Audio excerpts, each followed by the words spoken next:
Hello again, and welcome to another episode of Friends, Facts, and Fiction.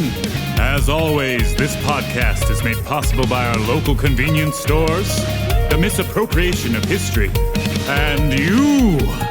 And now to your hosts, Justin Hammonds, Brant Bramlett, and Drew Shellnut. What's up? What's happening, world? It's a podcast called Friends, Facts, and Fiction. And we're back with a little tweener one more time. I'm your boy, Justin Hammond, and looking at my boy, Drew Shellnut. Hey. And my boy, Grant Bramlett. And yeah, we're back with just a little tiny episode, a little half episode sort of thing, with a few funny stories of the time. How we feeling today? Good. Pretty good. Yeah. Not a whole lot's different for me personally. Yeah. Drew seems alive this time, which is good. Yay! Yeah. He almost died last time. Yeah, this is very true. Almost died after the last recording. Yeah, that was kind of terrifying. So no more beers. Yeah.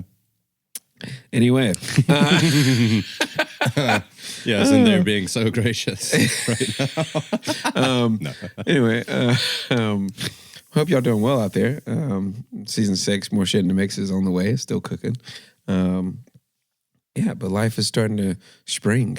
It is starting to spring. spring. Has sprung. That's what the thing is, right? Officially, Yeah, but I'm also kind of pissed off because Brennan brought up the fact that we were about to get one more freeze, and I just got all my shit planted. Yeah. And Well, Brendan could be lying. He could be assuming. Could be his opinion. I really hope it's more of an opinion. I mean, these nights still get a little nip. Oh yeah, it's been in the 40s every 40 night. in there. But I mean, I'll take that over the sauna we're about to walk in the South for the next fucking 6 months, 8 months. So Yeah, it'll be fine. It'll be just fine. we'll have a late winter. Yeah, it tends to happen. But yeah, hope everybody's doing well out there in the world. Spring has sprung, so get on it. It's time. The time is now.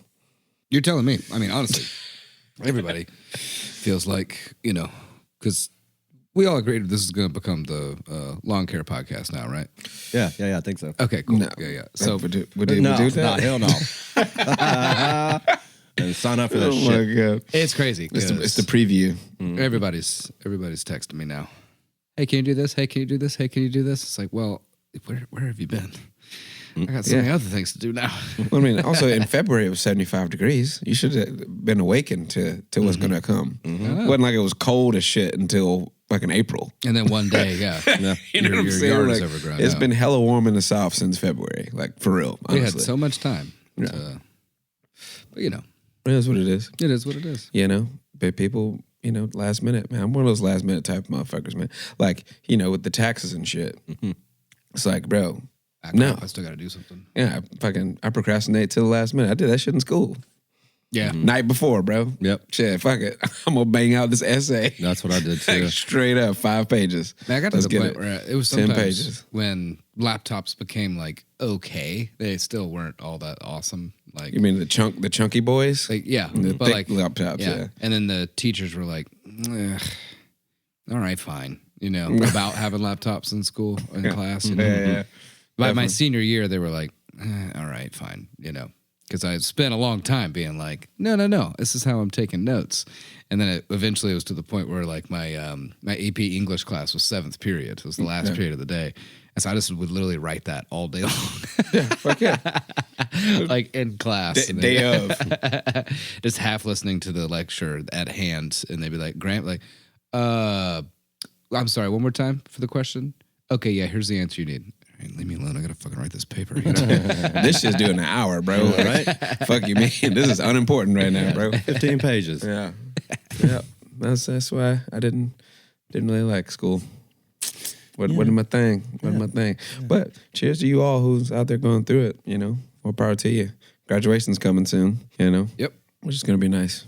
Yeah. To I guess to open this up, to tap into a little bit of last week about Cocaine Bear. There's an epidemic in Colombia over some cocaine hippos. That's much more terrifying. Yeah. The fastest land animal, or one of the fastest land animals. Apparently, Colombia plans to fly dozens of cocaine hippos, the descendants of the drug trafficker Pablo Escobar's private menagerie, to new homes in India. Okay. This is an article on CNN.com.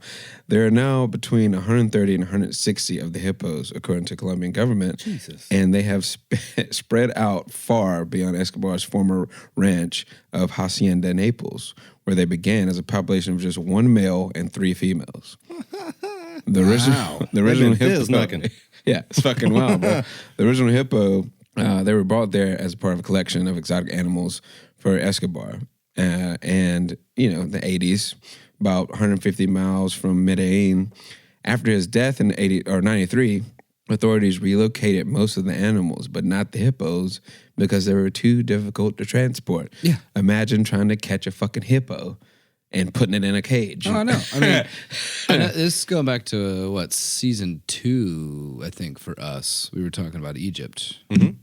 And went over some of the terrifying creatures that are in that area of the world. Yeah. We spent a little bit of time on hippos. That's when we're trying hard to do our creature corner, bitch. And Creature corner, bitch. people didn't love the creatures, which is weird because I love creatures. Yeah. Mm-hmm. But there was a story when I was a kid that they had finally managed, like a hippo just ended up in somebody's little man-made pond, you know? Mm-hmm.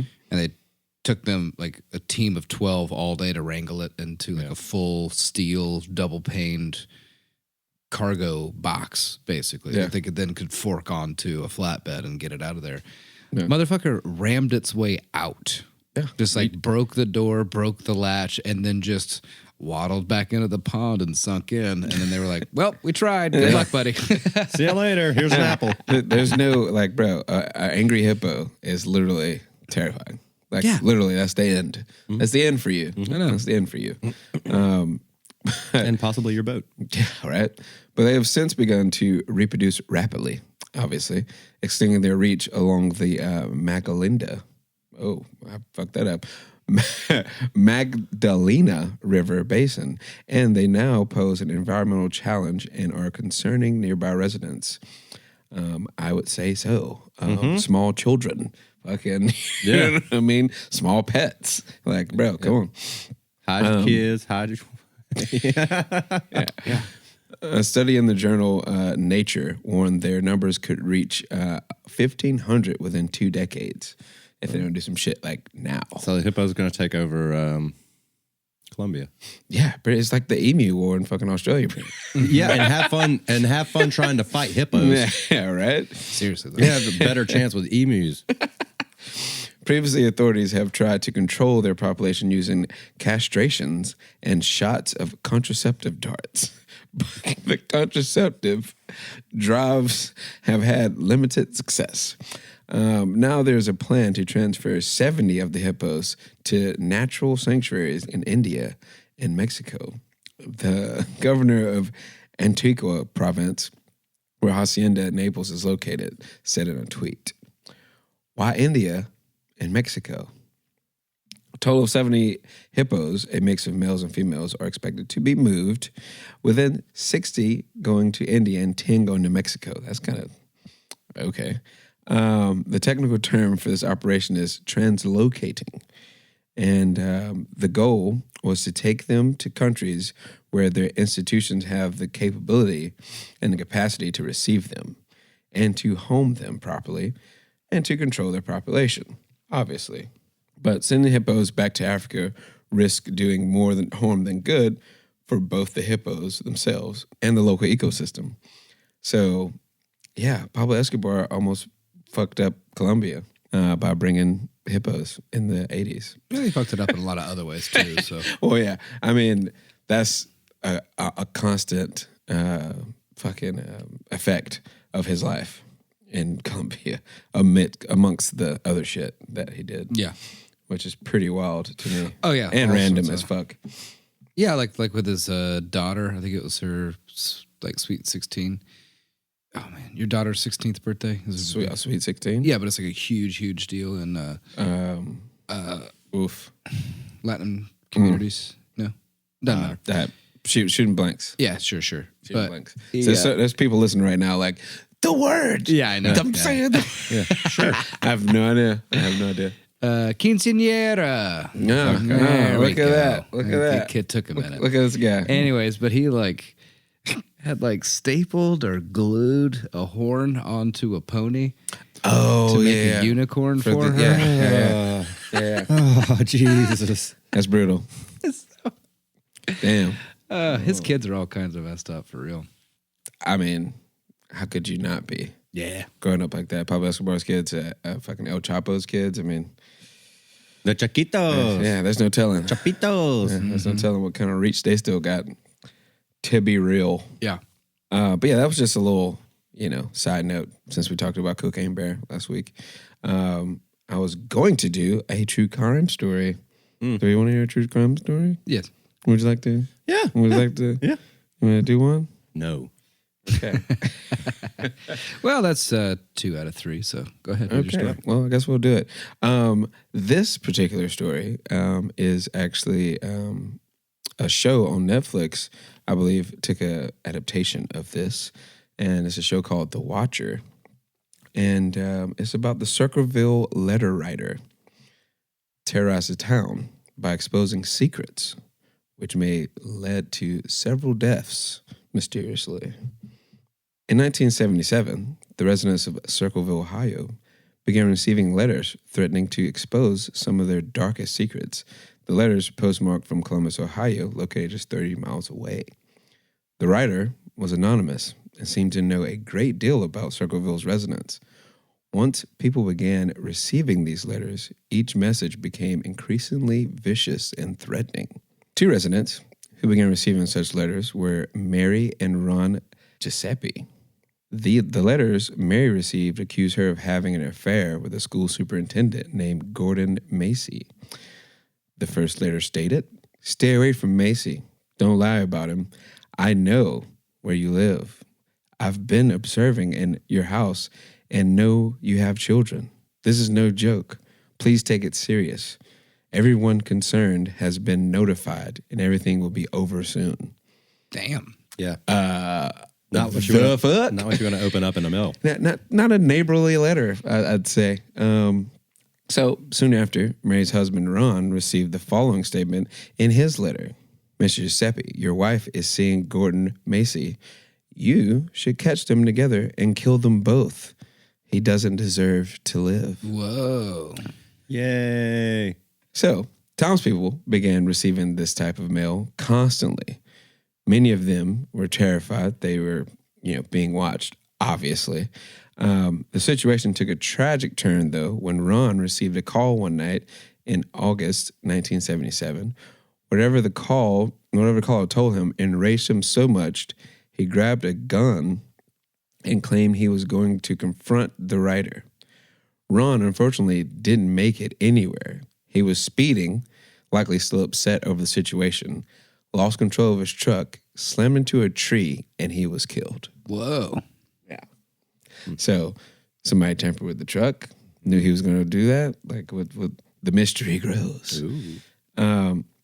He'd previously received a letter threatening his life, and while his death was ruled accidental, some believe foul play was involved. The letters continued.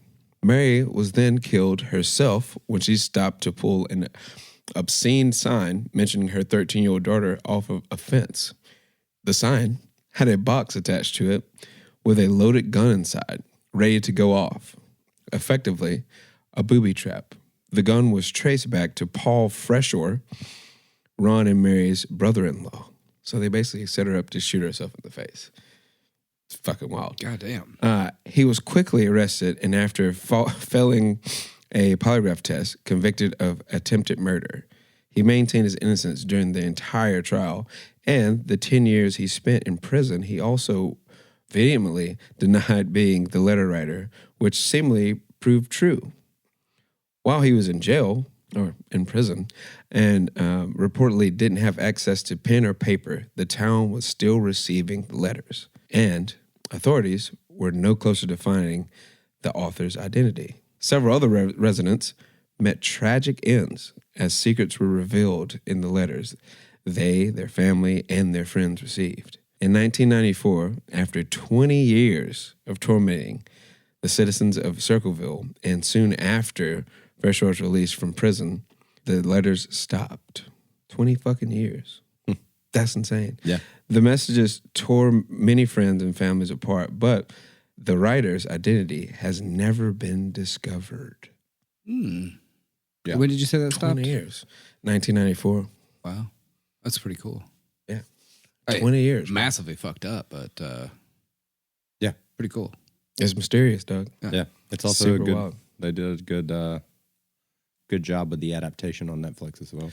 Yeah, that's what kind of I remember that, and I was like, "What's that? What's the backstory on that?" And that's the backstory for that show, The Watcher.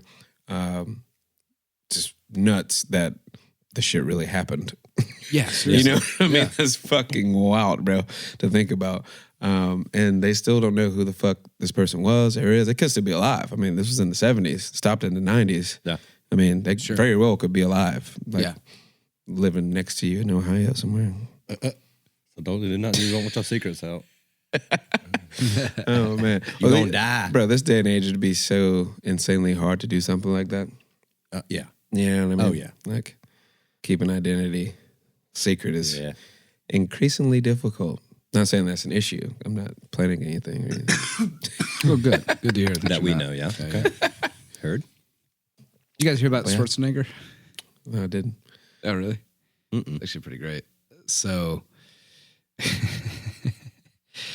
I think he had put like on his socials and stuff like that, but he had like was filling a giant pothole by himself, like on his street in his neighborhood or whatever. Just I don't know, trying to be I do stuff. Look at me with caring about it or whatever. It was actually a trench that had been dug for utility work, according to the city. Southern California Gas Company had covered the trench with temporary asphalt that was to be replaced with a permanent surface, the Los Angeles Department of Public Works said in a statement. We have notified the gas company of the issue and need for them to maintain the site pavement until their permanent paving is constructed, the statement said. After months of heavy rain that had turned the roads into tire-popping Swiss cheese for many commuters, Schwarzenegger struck a chord when he released a video of himself and a crew filling depressions on a street with packaged asphalt patch. Jesus Christ. Today, after the whole neighborhood has been upset about this giant pothole that's been screwing up cars and bicycles for weeks, I went out with my team and I fixed it. He wrote on Twitter. I always say, let's not complain, let's do something about it. Here you go. Let's go, son. Perfect example of choose your hill to die on. Yeah. You know what I mean? And make sure it's a good hill. Make sure it's actually something that you can do that's right. Yeah. You know what I'm saying? Oh, Schwarzenegger. Yeah, they weren't. I guess he wasn't supposed to have done that yet. No. He jumped the gun on that one. I liked that one. That's all I got for the tweener. Woo. You know? It was Twain. How you feeling? How we feeling? What? Pretty good. Grant's broken. I'm just glancing over. Are you looking at more shit? funny things? I could just read off some of these just because it is kind of funny. MLB players find less time for small talk because of the new pitch clock that they put in. Oh yeah. They're trying to speed up that boring ass game. Bro, it's actually cut like 30 to 40 minutes off the game. Yeah. The pitch clock. Yeah. Yeah. That's funny. Yeah. Well, they don't have that free time to fucking the batter just like chilling out of the batter's box, like doing all this fucking readjusting and wasting time. It's like, no, bro, let's go. It's like a shot clock. Yeah. Keep the motherfuckers on. Play clock for football. Oh my God. You know? What is wrong with people? This is crazy. All right. Spanish climber leaves cave after 500 days in isolation. Oh, yeah. She didn't want to come out. She's like 50 years old. Yeah, 50. Yeah, exactly. Yeah. Heard about that. She's like, I didn't want to come out. I was chilling. What the fuck? 500 days though in a cave is pretty. Yeah. That's some spelunking, my boy. Yeah. You know what I'm saying? She spelunked it. Yeah. Yeah, so I guess the intention was to set a new world record, and she did.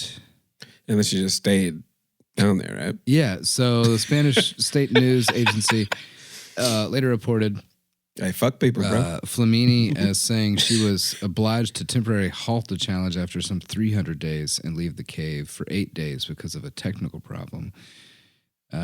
She said she spent the 8 days in a tent but had no contact with anyone before going back down once the problem was resolved.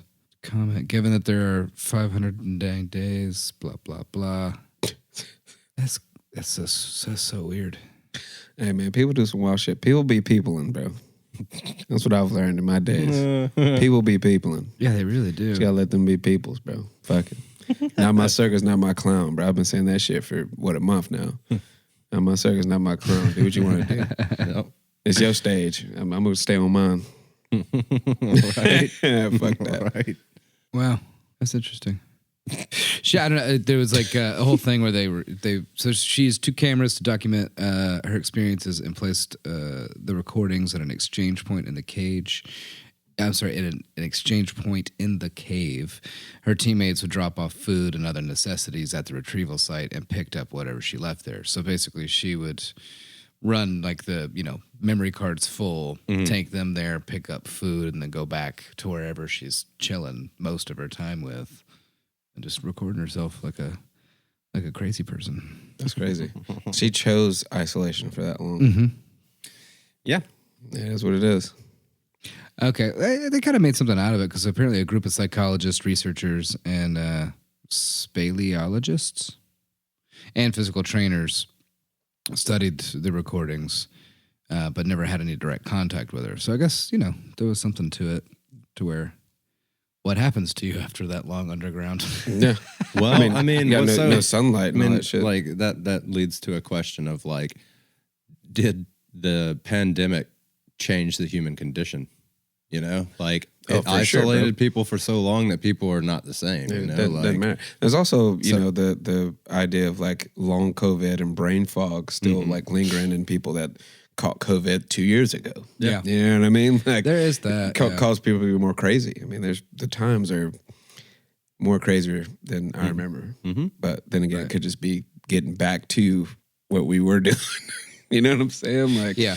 And I mean, like you and I see it a lot in the service industry these days of just, I can't tell you how many times someone will come up, have an interaction with them, and they walk away. I'm like, has that motherfucker ever been in a bar before? Yeah. What just happened? It's different between like people just not getting how service works and then the people that are literally just manic, like a constant state of mania now, where they just don't make any sense with anything that they're doing. And it's like, what the fuck? That's not normal, bro. Right. Like, it's not like, but you do you. You know what I'm saying? The conversation we just had was not Yeah.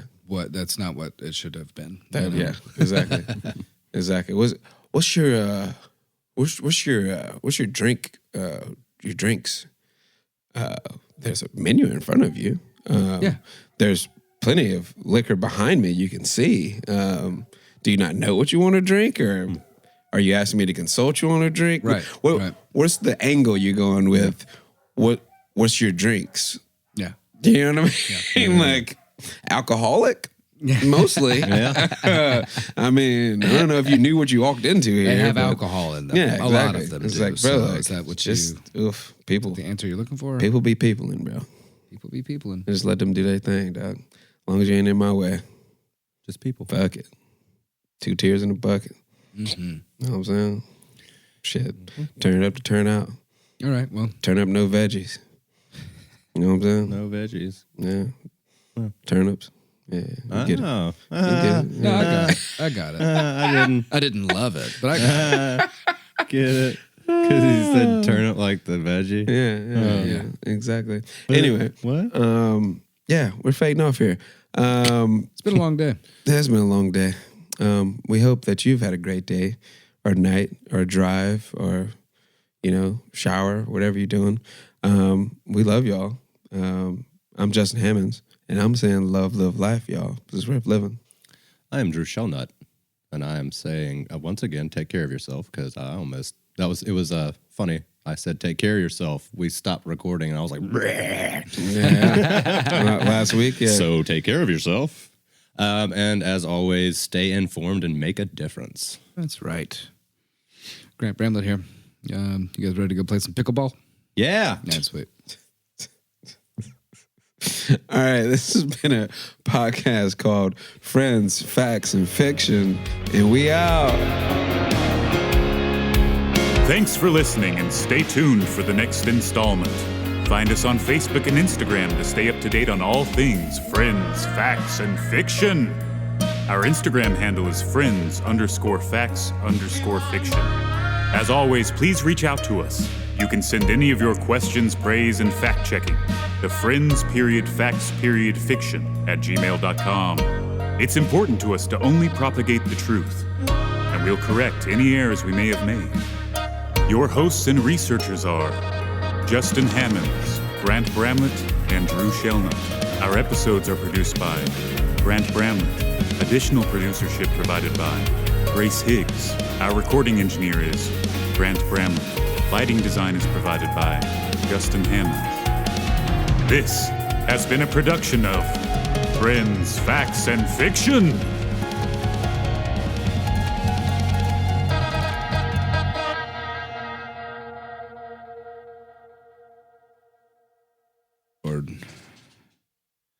I can go ahead and hit record.